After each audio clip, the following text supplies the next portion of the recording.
नमस्कार। टॉपिक है हमारा इलेक्ट्रिक फ्लक्स। चल ही रहा था, कुछ चीज़ और थोड़ी समझानी थी इसमें, क्योंकि मुझे अभी गॉस लॉ भी समझाना है। तो बात चल रही थी हमारी 3D फिगर है ये, और 3D फिगर में ये नॉन यूनिफॉर्म इलेक्ट्रिक फील्ड है इसमें, क्योंकि ई बराबर ई नॉट एक्स आई कैप है, तो एक्स पर डिपेंड कर रहा है इलेक्ट्रिक फील्ड। हर जगह पर तो सेम नहीं होगा आपका। तो क्वेश्चन को आप ही को करना है। यहाँ पर थोड़ा समझा देता हूँ। ये क्यूब है, साइड जिसकी ए है, एक्स बराबर ए डिस्टेंस इसके ओरिजिन से इसके एक फेस तक की डिस्टेंस है, यहाँ तक की ये डिस्टेंस है। तो टोटल कितना हो गया, यहाँ से यहाँ तक का इस फेस के लिए 2a हो गया।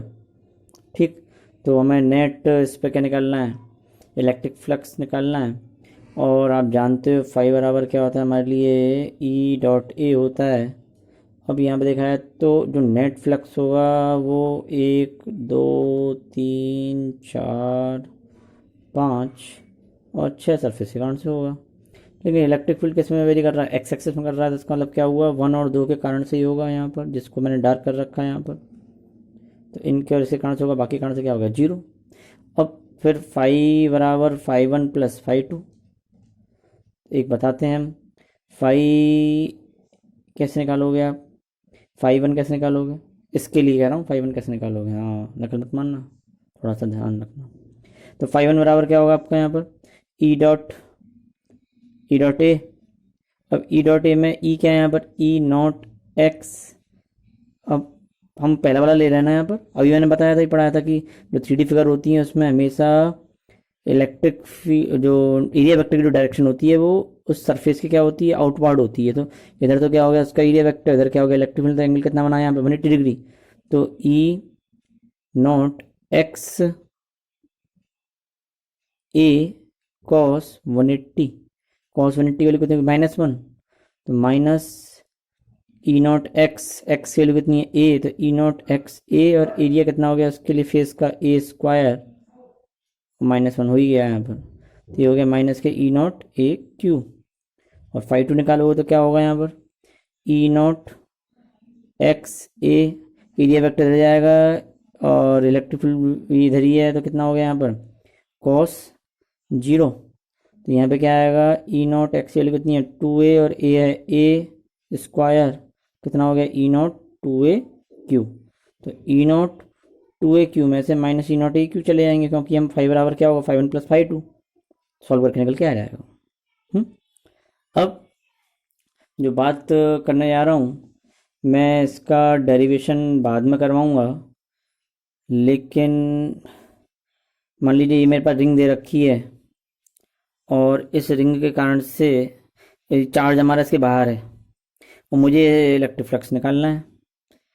ठीक है, तो कैसे ले सकते हो कि मान लो ये हमारे लिए एक कोन दे रखा है, और चार्ज जो है वो इसके एक वर्टेक्स पे दे रखा है यहाँ पर, और हमको इसकी वजह से इलेक्ट्रिक फ्लक्स निकालना है। तो कैसे निकालेंगे, मैं फ़िलहाल अभी फॉर्मूला बता रहा हूँ दोनों के लिए। इसके लिए अगर एंगल थीटा दे रखा है तो इसी को हम लिख सकते हैं यहाँ पर, फाई बराबर Q/2 epsilon not 1 minus cos theta. Important है कंपटीशन के पर्पज़ से।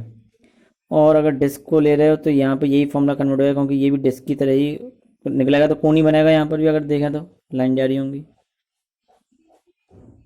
तो phi disc Q/2 epsilon 1 minus x/√x² plus r²। तो यहाँ पर x क्या है और r क्या है, क्योंकि r जो होगी वो इसके लिए क्या होगी यहाँ पर, रेडियस डिस्क की, और x क्या होगी इससे यहाँ पे इसकी डिस्टेंस। तो इन दोनों फॉर्मूलों को आप समझ लीजिए, बस केवल इस समय रट लीजिए, और इसका डेरिवेशन जब टाइम मिलता है तो हम इसको डिस्कस करेंगे। यहाँ पर इम्पोर्टेंट है, एक और इम्पोर्टेंट बात आती है कि मान लीजिए मेरे पास, मुझे ये क्यू चार्ज दे रखा है सेंटर पर, ये स्फीयर है, और मुझे इसके कारण से क्या निकालना है, इलेक्ट्रिक फ्लक्स निकालना है। तो मुझे इसके छोटे छोटे पार्ट में इसको डिवाइड करना पड़ेगा, क्योंकि अभी तक जो हम काम करने जा रहे थे वो हमने सिमेट्रिकल सरफेस तो थी, लेकिन यहाँ पर अगर हम इसके कारण से इलेक्ट्रिक फ्लक्स निकालेंगे तो ये पूरा हमारे लिए एक स्फीयर है, इसको हमें स्मॉल पार्ट्स में डिवाइड करना पड़ेगा। क्योंकि इलेक्ट्रिक फील्ड क्या करेगा यहाँ पे आपका, यहाँ पर तो चलो यूनिफॉर्म हो जाएगा क्योंकि स्पेयर ले लिया है। अदरवाइज अगर इलेक्ट्रिक फील्ड हमारा यूनिफॉर्म ना हो, वेरिएबल हो, तो उस केस में क्या करेंगे उसको भी मैं इसी में समझा रहा हूँ। तो डी फाई बराबर क्या होगा, ई डॉट डी है। हम क्या कर रहे हैं कि चार्ज यहाँ पे दे रखा है, इस पॉइंट पर इलेक्ट्रिक फील्ड क्या होगा इस चार्ज की वजह से जिसकी रेडियस आर है स्फीयर की, तो ई बराबर होता है के क्यू अपॉन आर स्क्वायर। और आप जानते हो कि अगर स्मॉल पार्ट ले रहे हैं तो एरिया वेक्टर स्फीयर के क्या होगा, नॉर्मल, और इलेक्ट्रिक फील्ड में इधर ही है तो थीटा की वैल्यू कितनी होगी, 0। तो फाई बराबर टोटल इंटीग्रल डी फाई, सबका हम इंटीग्रल ले रहे हैं तो ई डी ए, और ई को बाहर ले लिया, डी का इंटीग्रल क्या हो गया ए, ई की वैल्यू कितनी होती है 1/4 Q upon r square into area क्या होगा इसके लिए 4 पाई आर स्क्वायर, तो कितना निकल के आ गया क्यू अपन एप्सिलॉन नॉट। तो इसका मतलब क्या हुआ कि इसका मतलब ये हो गया कि टोटल जो इलेक्ट्रिक फ्लक्स है वो 1/एप्सिलॉन नॉट टाइम्स है किसका, चार्ज का, जो इस स्फीयर के अंदर क्या एनक्लोज्ड। मेन जो फॉर्मूला है वो क्या है हमारे लिए, फाई बराबर ई ए, और फाई बराबर E A E vector dot A vector, या फाई बराबर ई ए कॉस थीटा, ये फॉर्मूला लगता है जनरली जबकि इलेक्ट्रिक फील्ड का हमारा यूनिफॉर्म हो। और ई डॉट डी ए जो वाली बात आती है जिसमें डी ए ले रहे हैं वो जब है जब इलेक्ट्रिक फील्ड क्या ना हो हमारा यूनिफॉर्म ना हो, उस केस में बात ये आएगी। अब बात चल रही है आगे हमारी गॉस थ्योरम की। अगर किसी को कोई क्वेरी कुछ भी हो तो वो हमारे उस पर ग्रुप में या व्हाट्सएप पर हम पर्सनली पूछ सकते हैं। स्वागत है, कुछ अगर समझ में बात नहीं आ रही है तो उसको बताया जाएगा, क्वेरी दूर की जाएगी। गॉस लॉ पढ़ने से पहले थोड़ा समझ लो कि इनका नाम क्या था। गॉस ने गॉस लॉ ही क्यों दी, नाम था उनका एक तो गॉस, सरनेम था जॉन कार्ल फ्रेडरिच गॉस पूरा नाम था। और गॉस लॉ को देने की ज़रूरत क्यों पड़ी, क्योंकि इलेक्ट्रिक फील्ड हमें कैलकुलेट जो करना है सिमेट्रिकल सरफेस के केस में, सिमेट्रिकल सरफेस कैसी जो हर तरह सिमेट्री हो, मतलब उसके अंदर नॉन यूनिफॉर्मिटी ना हो उस सरफेस में, तो सिमेट्रिकल सरफेस के इलेक्ट्रिक फील्ड निकालते समय हमें बहुत सारी कैलकुलेशन से बचने के लिए गॉस लॉ का यूज किया जाता है जनरली। तो गॉस ने क्या कहा था, गॉस ने एक लॉ दिया, और लॉ का कभी भी क्या नहीं होता, कोई प्रूफ वैसे होता नहीं है, लेकिन यहाँ पर लिख देते हैं किताबों में कि डेरिवेशन है इसका, लेकिन हम स्फीयर की सिमेट्रिकल मान करके उसको हम देते हैं, उसका डायरेक्ट पढ़ते हैं उस स्टेटमेंट को।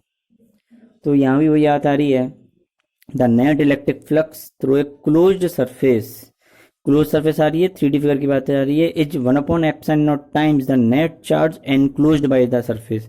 मेन बात है यहाँ पे एनक्लोज्ड, नेट चार्ज और 3D, तो क्लोज सरफेस होनी चाहिए, और क्लोज सरफेस में जो फ्लक्स होगा वो 1/एप्सिलॉन नॉट टाइम्स होगा जो चार्ज के अंदर एनक्लोज्ड है। ये गॉस ने दिया था, वैसे जनरल जो करेक्ट जो बात है वो तो है EDA। तो फॉर क्लोज सरफेस इस EDA में ये जो लग रहा है ना, ये ऐसे जो कर्ल लग रहा है, बंद हो रहा है, ये क्लोज सरफेस को नोट करता है, तो कर्लिंग बोलते हैं यहाँ पर, क्लोज्ड कर्ल, तो E डॉट DA वेक्टर। दूसरी बात ये भी है कि जो मैंने भी ऊपर समझाया था वही बात यहाँ पे भी आ रही है कि चार्ज है, इसको हमने इसके अराउंड में हमने एक सरफेस मान ली है, इस पॉइंट चार्ज के अबाउट में, that is called Gaussian surface, Gaussian close surface, that is imaginary surface. तो डी फाई बराबर EDA cos 0, वही काम चलेंगे जैसे ऊपर कर रहे थे, हमने इसको स्मॉल पार्ट ले लिए हैं, और जो निकल के आएगा cos 0 क्यों आएगा, क्योंकि इलेक्ट्रिक फील्ड की डायरेक्शन और एरिया वेक्टर की डायरेक्शन पैरेलल है। अब क्यों पैरेलल है, अरे अभी बताया था कि सरफेस पे जो नॉर्मल होगा वो हमेशा क्या होगा, परपेंडिकुलर जो नॉर्मल होगा वो सेंटर से ही जाएगा ना उसके, तो E और DA क्या होगा, DA वेक्टर पैरेलल होगा, तो थीटा 0 हो गया, cos 0 1 होता है, E बाहर ले लिया, DA वेक्टर, DA का एरिया क्या, DA मतलब स्मॉल पार्ट पूरे के लिए एरिया क्या हो जाएगा 4 पाई आर स्क्वायर। हम यहाँ पर वॉल्यूम नहीं लेंगे स्फीयर का, यहाँ पे हमें एरिया ले रहे हैं क्योंकि हम यहाँ पे क्लोज्ड सरफेस पे काम कर रहे हैं, और सरफेस का एरिया क्या होता है 4 पाई आर स्क्वायर, तो क्यू अपन आर स्क्वायर यहाँ पे वैल्यू पुट कर दें, क्यू अपन एप्सिलॉन नॉट आ जाएगा, टोटल चार्ज एनक्लोज है। ठीक है, नेक्स्ट कुछ चीज़ और भी थी कि एक और चीज़ समझने की है यहाँ पे, 2-3 बातें दिमाग में रखने की। वाट एवर भी द डायमेंशन, शेप और साइज इस पर डिपेंड नहीं करता electric flux according to Gauss. ठीक है, अभी मैं कह दूँ कि मेरे पास रेडियस मान लो R से 2R कर दी, तो R से 2R करने पे कुछ चेंज नहीं आएगा, फॉर्मूले में भले देख लो, यहाँ पर भी यही हो रहा है। 1/4πε0 1/4πε0